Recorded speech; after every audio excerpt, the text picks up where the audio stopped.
spoke about the pranas and all those other words that I can't explain, but I've written down here. But from an interaction level on a daily basis, and right now I have a contentious relationship within my family, and I so see myself in all these different areas, and I don't excrete some of the emotions, and I've held on to those. And so as you were explaining this, I thought, I see myself, I see my sister, I see us in this.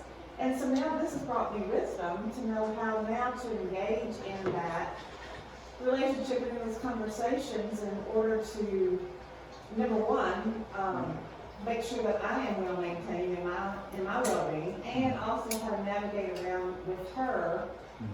And so you just brought me some enlightenment and wisdom through this. So it's pretty amazing. Thank you. So thank you. So see, my Udana is so happy. Yeah. Any question? I mean, if you want to ask about anything, either from this or any of your ideas or your thoughts, so we can talk on that. Because if I went on talking, then it will be endless. Yes, sir, please. I don't have any ideas or thoughts. I just have a felt need. Is with neuropathy that's in the feet, can that be reversed or is it hopeless? Well, it's the most difficult thing which I have ever come across as far as diabetes is concerned. So I will not say that I have reversed any, but certainly we have stopped the progression of that particular neuropathy. And it took at least 1 year for me to control that.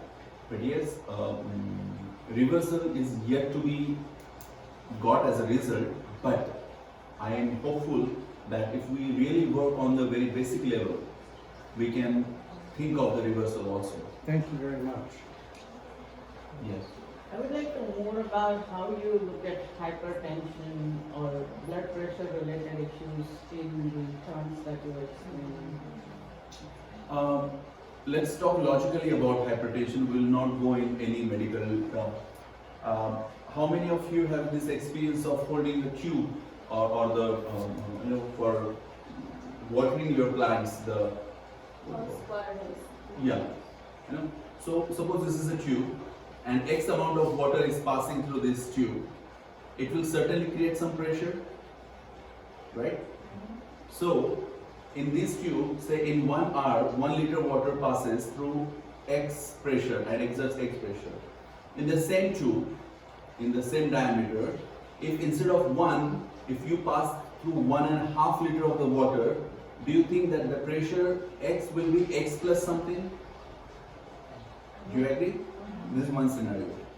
So what happened that, as I explained to you, that blood get mixed with a lot of toxins.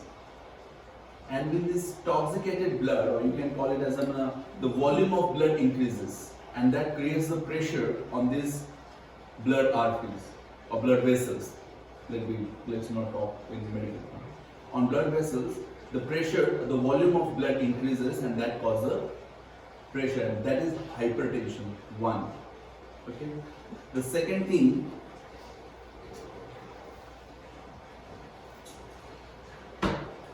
these vessels need to be flexible in order to manage the pressure.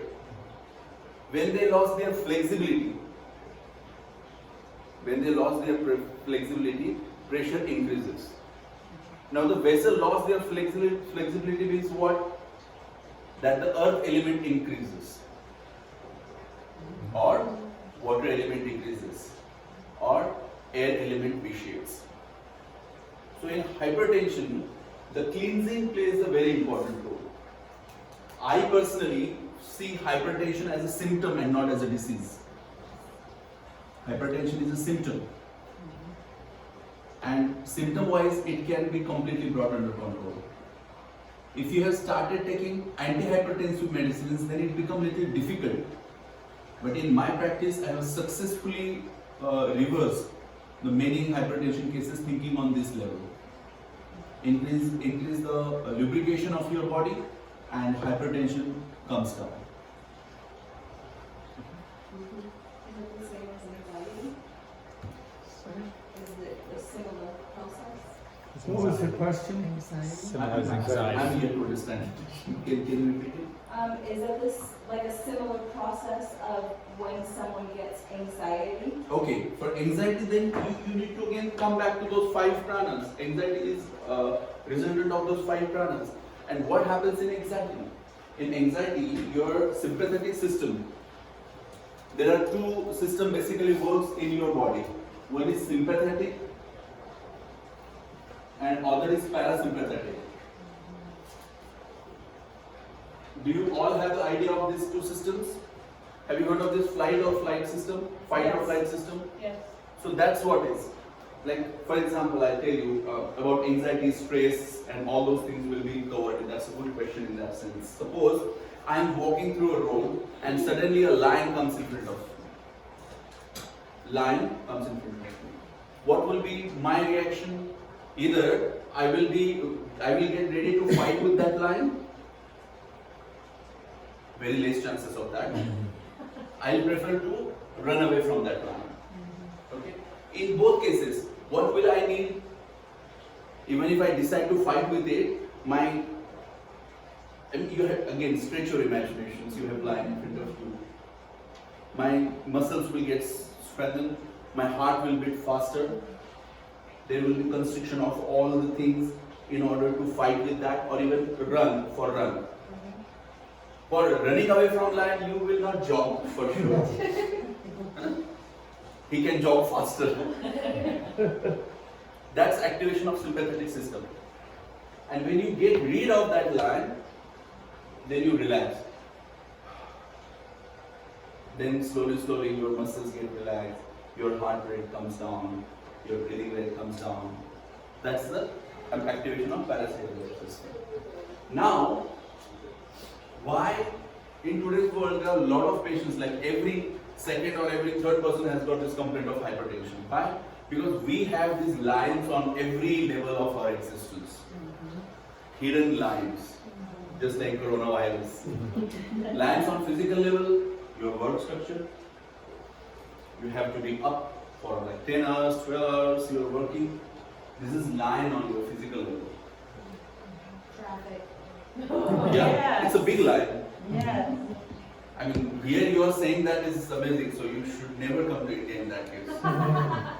Then there is the army of lions as far as traffic is concerned.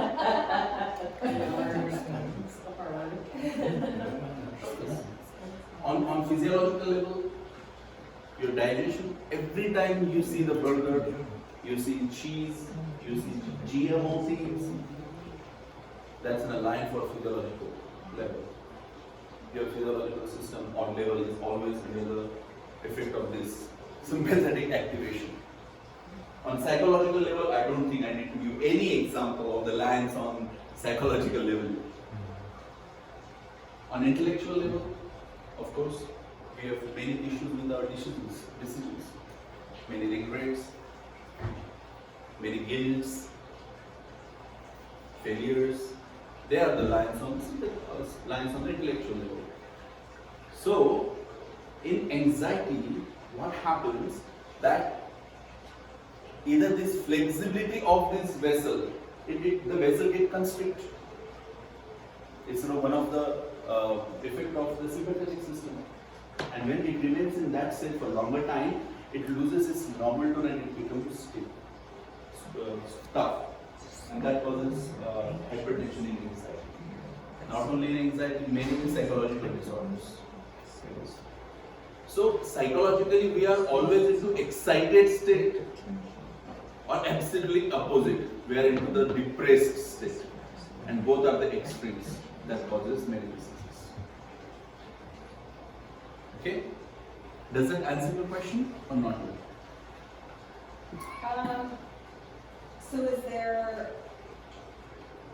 So basically you have to have a better understanding as to what you personally are experiencing as far as the line goes, in order to be able to calm yourself. Yeah. Buddha, in words of Gautam Buddha, Buddha is the I mean, he is this amazing philosopher, and his philosophies are so simple to understand. He says that there are 4 things: Heya, Heya Hetu, Hana, and Hanapaya. Don't need to remember this. Heya, then you have to first accept that there is problem. You have to accept that. Accept means understand. Second, you also need to understand if the problem is there, then there is some cause for that problem. In Indian philosophy, it's called Karya Karan Bhav. That means there can be nothing in existence without cause. There has to be some cause. It's different thing if we can understand that cause or if we don't understand this cause. These are the 2 things. But there has to be the cause. Then third thing is Hana. Hana means can that cause be reversed? Can it be reversed? So there are some permanent damages which cannot be reversed. And there are some reversible damages. The permanent damages are few. Many are reversible damages. And fourth is Hanopaya. Then there is solution for every damage. So even if you have permanent damage, what is the solution? That you can stop the progression of that particular disease. There are 4 types of diseases you find. Sadhya, which are easily treatable. Kruchra Sadhya, which are treatable with difficulty. Yapya, which are manageable. And fourth is Asadhya, which are untreatable. These are the 4 diseases we have. But in 4 kind of diseases, our scriptures gives us order or ask us to treat. Because even if you cannot cure something, you can arrest.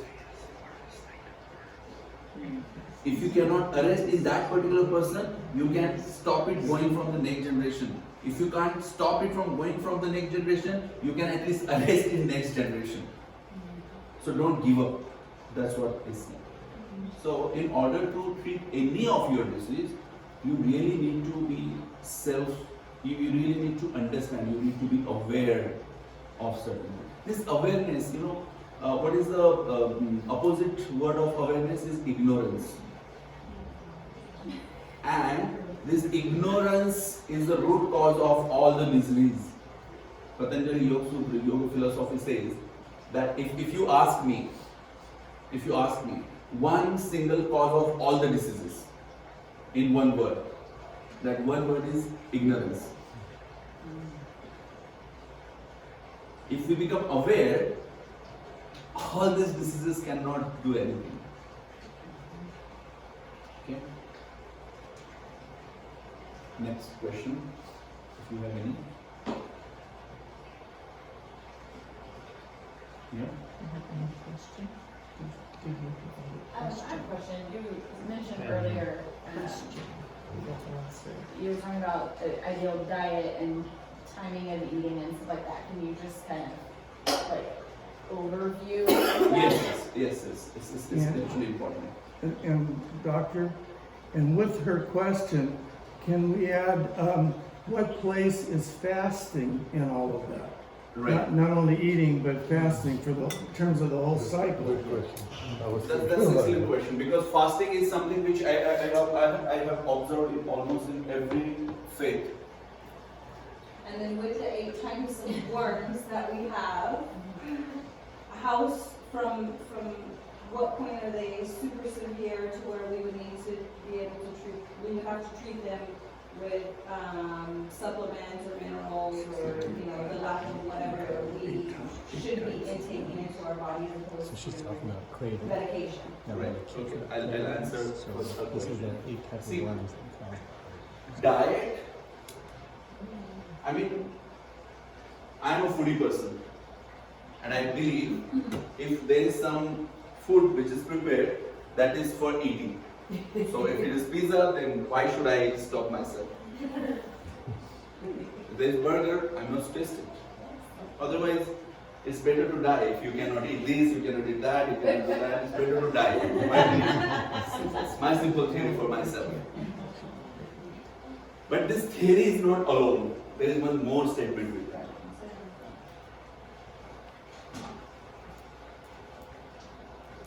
if you eat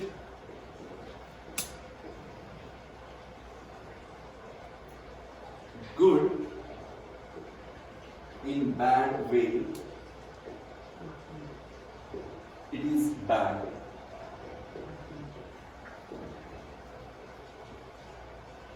But if you eat bad in good way, it is good. I'm not advocating any bad food consumption. I'm just giving a middle way because we really need to be practical. That's what I feel. Because when you sit in front of patient, you're not there to teach him the philosophy of medicine. You're there to give him the practical solution. And this is what is practical solution. So, in both the things, the most important is way. What is good way and what is bad way. Honey, how many of you know honey? Honey? Honey is supposed to be in a nectar that's called the second nectar on the earth. But you know, the indigestion of honey, my teacher used to say that even someone calls you that okay, they have taken a lot of honey in the wrong way and they got indigestion because of honey, run away from your clinic. They run away from you. Run away from the clinic. Don't treat that patient if he has got indigestion because of honey. Honey is supposed to be good, but if he has taken honey in excess quantity, then it's even worse than poison. It cannot be treated.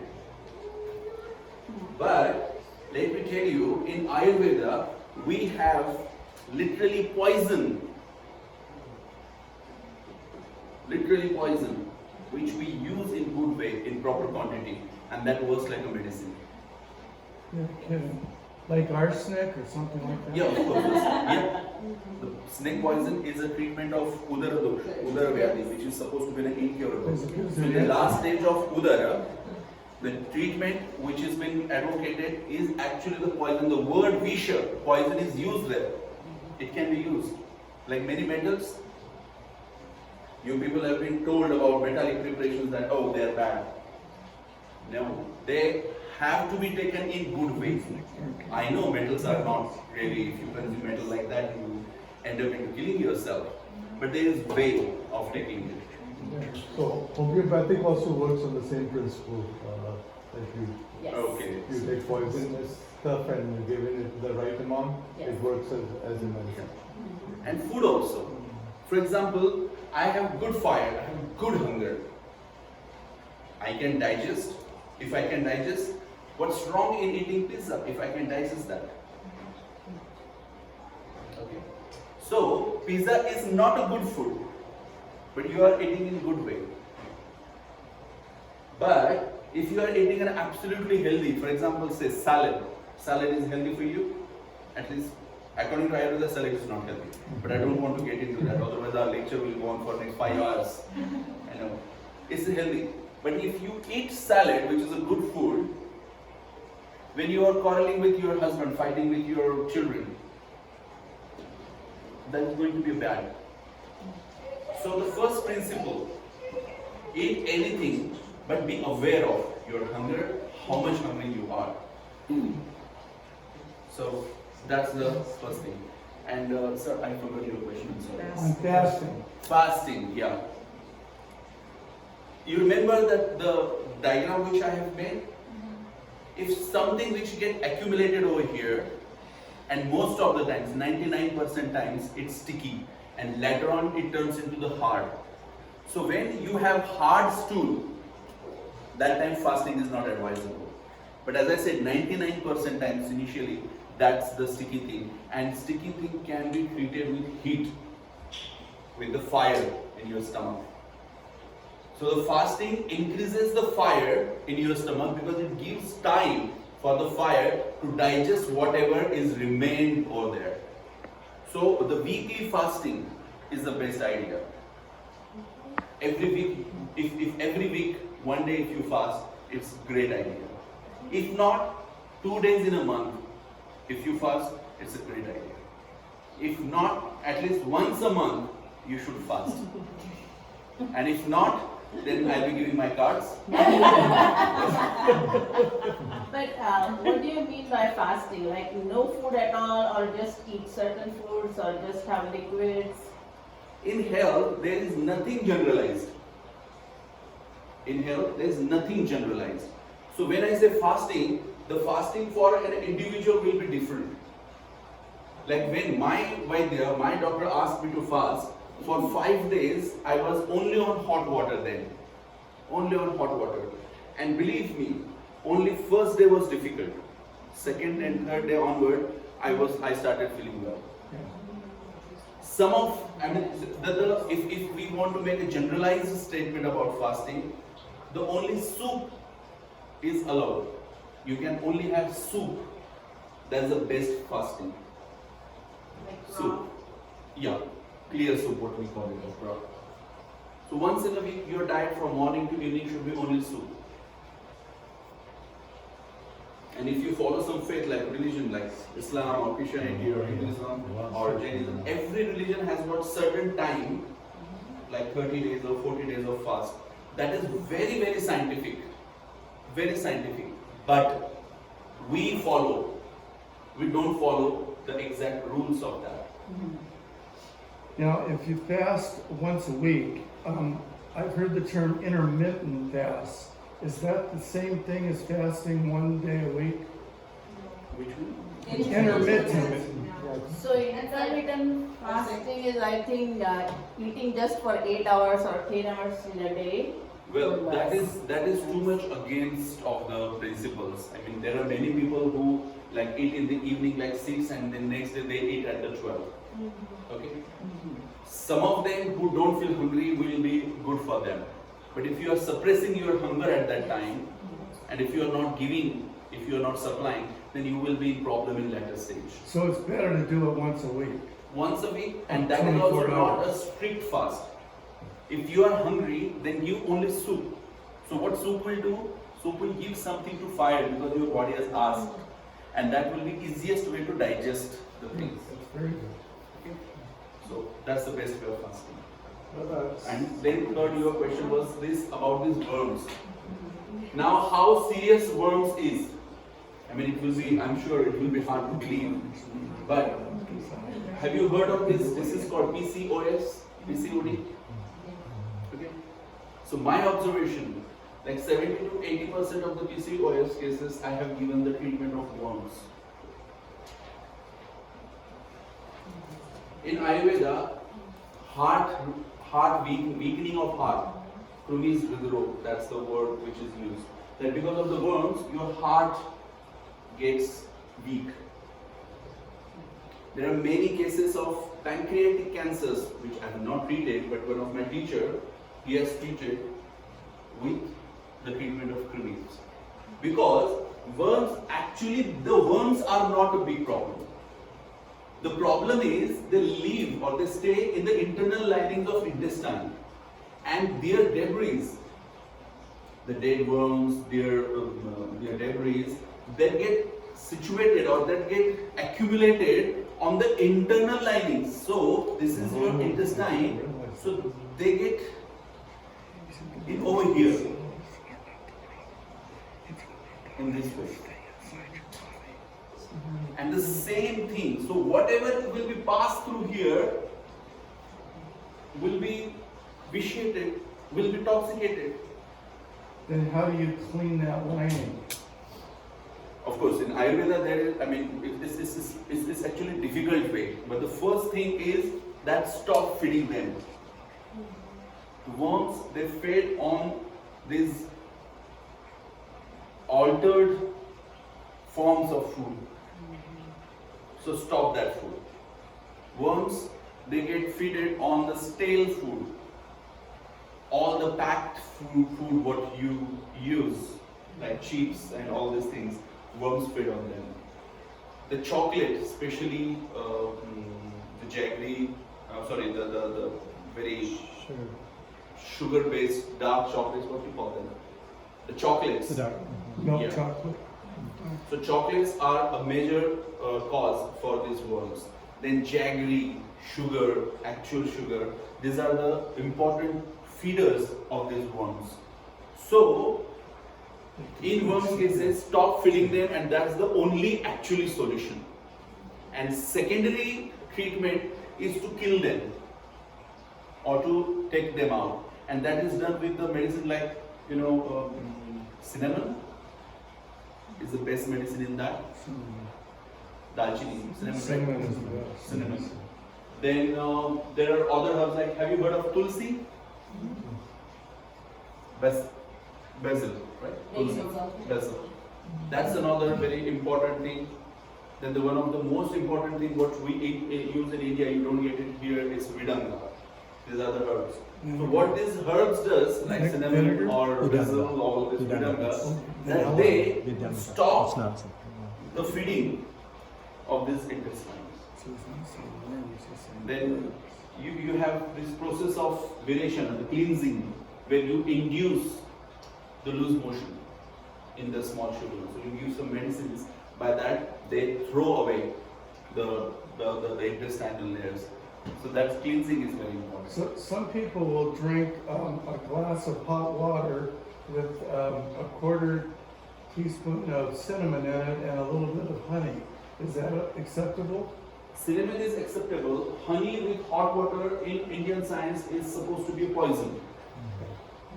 So no honey. The scripture is like more than 1,000 pages book, and only 2 instances where honey is mixed with the hot thing, something, and that is into the cleansing processes. We call it basti, panchkarma, and that too to create the poisonous effect.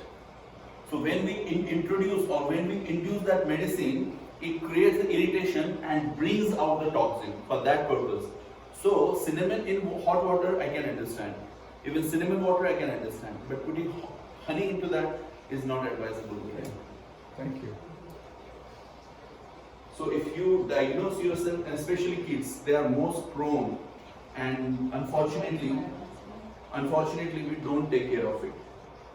In due course of time, this main pathology that gets suppressed, and they start getting different diseases where the root cause still is the same. Just like I said, a 14 or 15 years old girl coming to me for abnormal menstruation, and from her tongue, from her pulse, from her other things, I got to know about her worms history. For 3 years she was taking hormones and her condition was worsening. After working on the worms, it took me almost a year or so to cure her, to get her normal menses. And here's one more thing which just came to my mind. Suppression of disease is a big problem of our generation or our problem.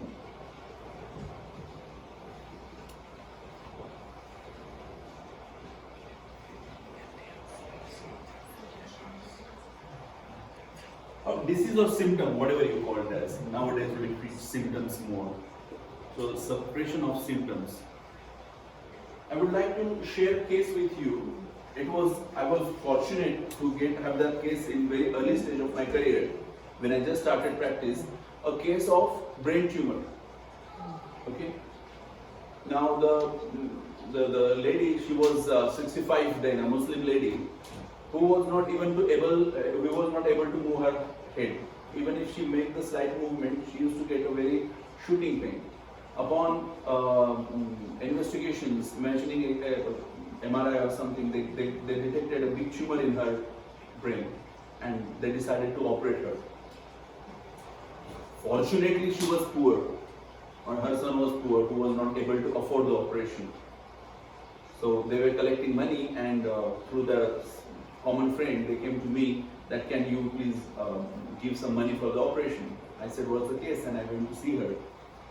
And doctors were taking consent that with this operation anything can happen, because she is 65, which for Indian culture it's an old age.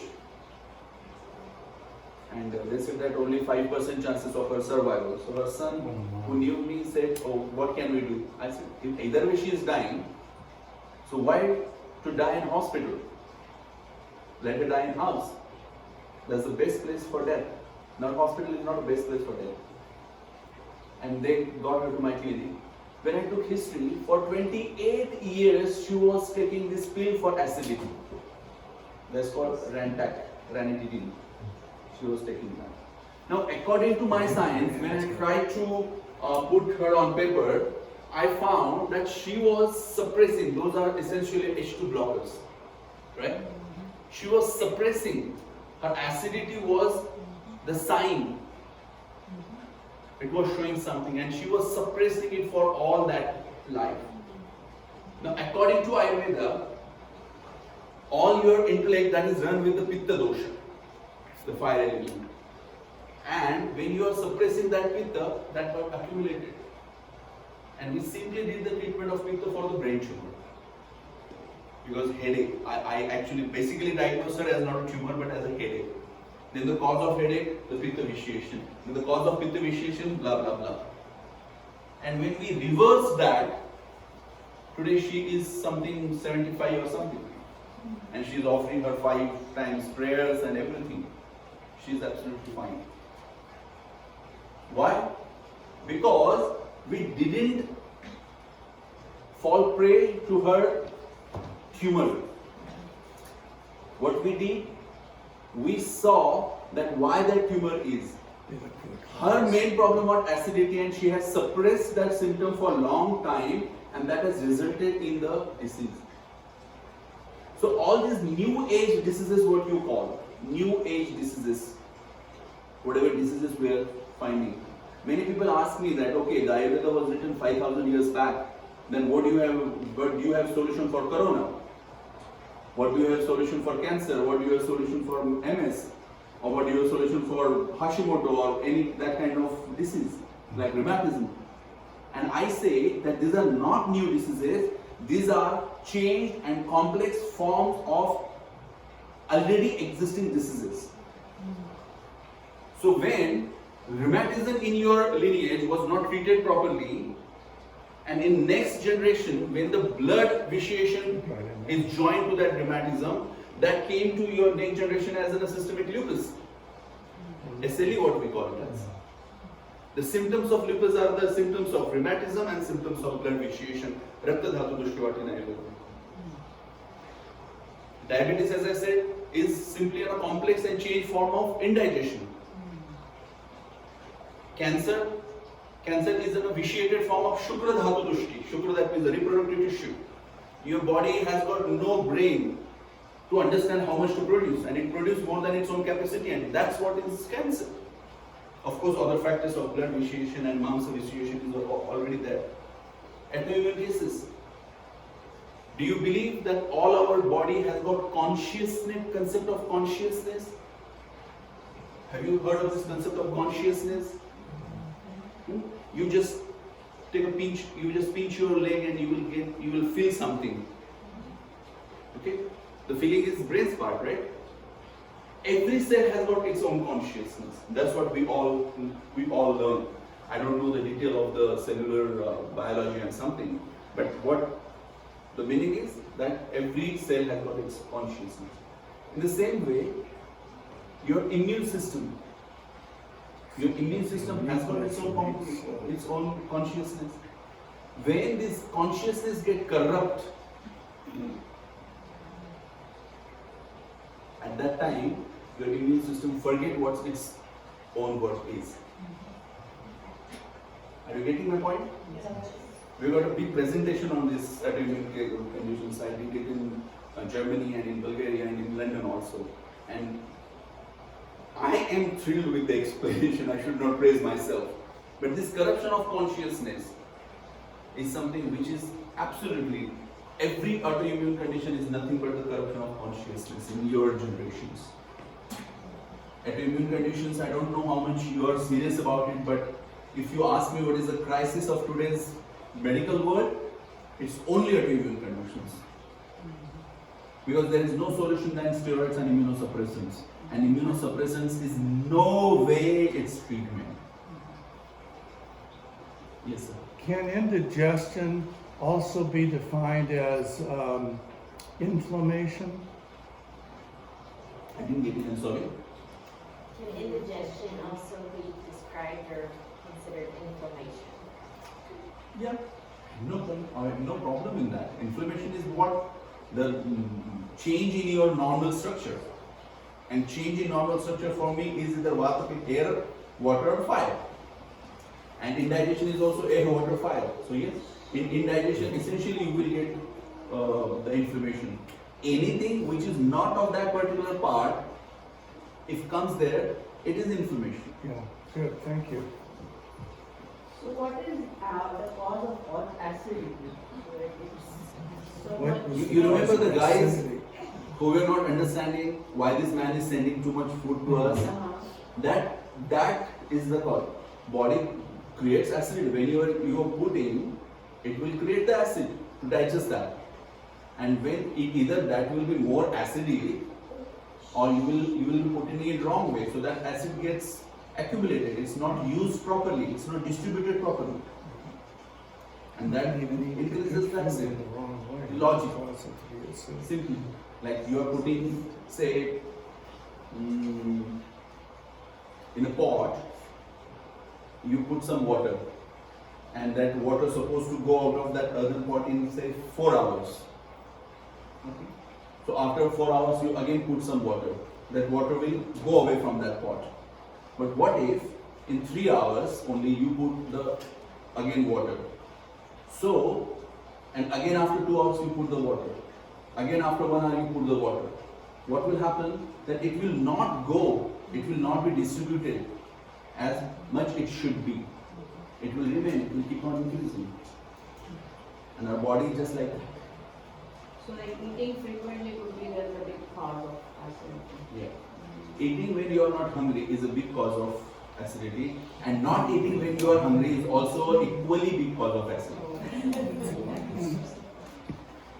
With these supplements nowadays, and I didn't want to talk on medication at all, but this supplement is a big threat for humanity. Don't take supplement without doctor's advice. And tell doctors not to give you supplements. But supplement is not I mean, I know we have done, right? We have 5 minutes? Yeah, we got Oh. Only I'll stop this discussion on one last note. Friends, I'm a believer. I'm a believer of God. And I believe that this body is not mine.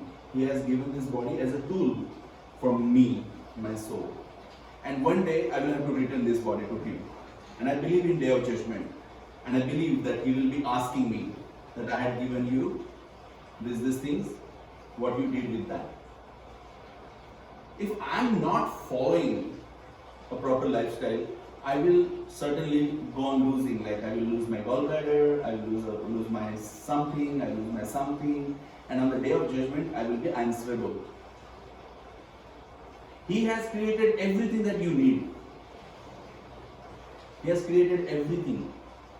If He knew that your need is vitamin D or B12 or iron or calcium, He could have created those.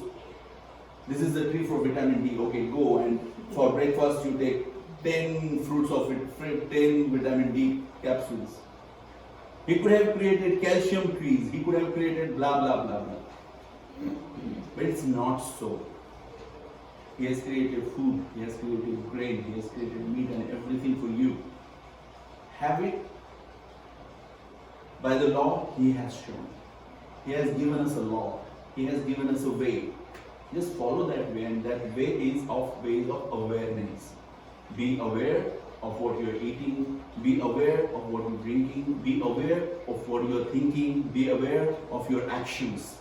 And when you are aware of all these things, you ultimately land up into spirituality. And the one who ultimately land up in spirituality, no disease bothers them. Because that disease goes to their body and they become, they become away from those diseases. So the last note, hear the voice of God within you, and for that, learn. This is the biggest gift.